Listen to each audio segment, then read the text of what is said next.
Now we're going to enter the job into the calendar. So the first thing I do is I open up the calendar and I find where the best spot to put it is. I look, I see it's under 100 square feet, so I'm going to assign it to the Blue Crew. I see that they've already got work scheduled for Thursday and Friday, and I like to leave Monday open in case I don't finish a job or something comes in last minute. I got that buffer. I try to stick from Tuesday to Thursday as my main booking days. For a lot of times on Fridays I'll get a lot of last minute jobs, or again I'll have some unfinished business from the following week, and I try to stick with these days first. So I'm going to go to Tuesday, add a new job, create a new client because this is a new customer of ours, and I'm going to start entering her information.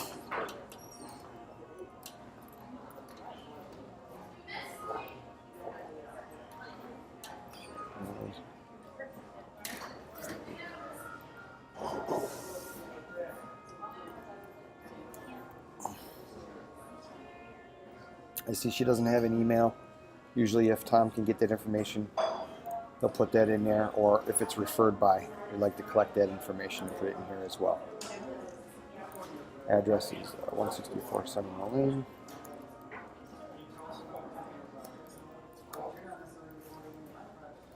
This system will automatically bring up the city and the zip code by default in case for some reason you don't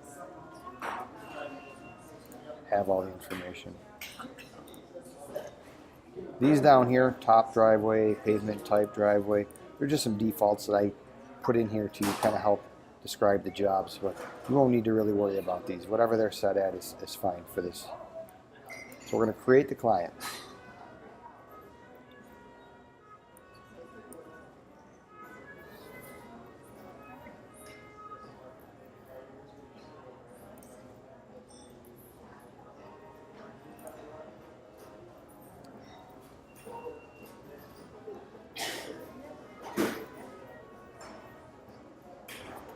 Don't worry about that message that came up. That came up because I already started doing this and then I had to start my training video.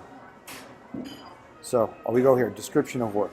Now, if you noticed in that calendar, it's hard to see by looking at the jobs where their location is, and scheduling location plays a big part of that because you're going to want to group them together. So the only way I've found to really overcome that is I've been starting to put the zip codes in the beginning, and then a short description of the work. In this case, it looks like we've got a 3x4.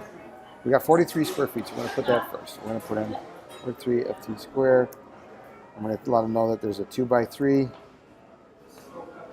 and a 2x10, or a 5, well, 2 foot on one side, 5 by on the other by 10. So it looks like it's doing kind of a diagonal cut. So I'll do that 2 to 5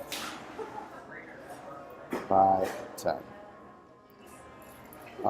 The dates are already plugged in there because when I pick the day on the calendar, it fills this in by default.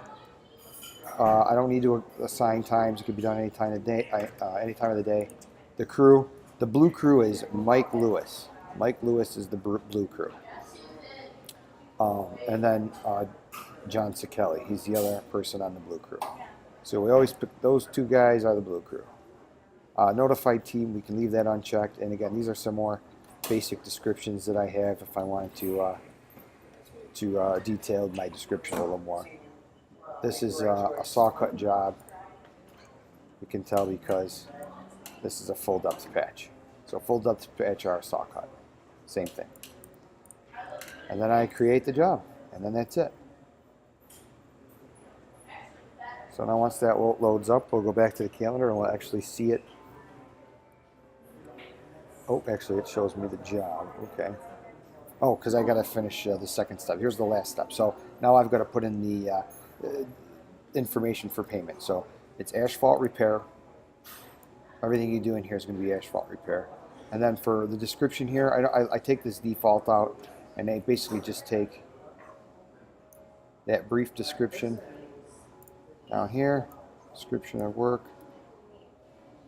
And I just put in a very general description: repair, 43, or the sizes there.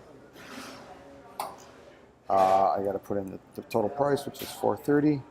And then we don't have to worry about tax because when I actually generate the invoice when the job is done, we'll add the tax on that. But I'll get more into that later.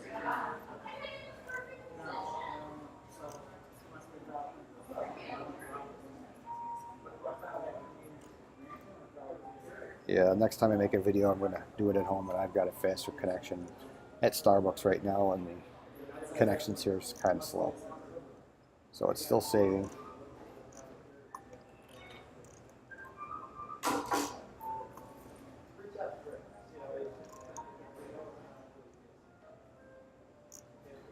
Let's see if we can go to the calendar.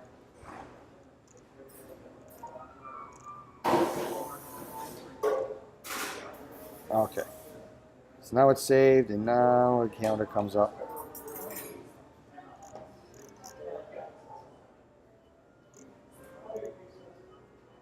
If you notice, there's a couple of jobs up here. That's where a job goes when you enter it into the computer and you don't give it a date or assign it a crew. It goes up in here to this unscheduled tasks and event folder. So sometimes I get a job that can be done anytime, and I like to use it as a fill-in. If the guys are having a good day and they're getting done early, I can drag it down and bring it down for that day and hit it last minute. But for the most part, I like to try to schedule everything I can. Alright, so anyways, let's see. This is the job we created right here. We can see Sharon Rose. I can see the zip code, so now if I see other similar zip codes, or if I get another job with that zip code, I can put it on that same day. I know that they'll be close. So now we can put another one or two small jobs in here for the blue crew. We see that the orange crew is already filled up for that day. So that's it. Thanks for watching.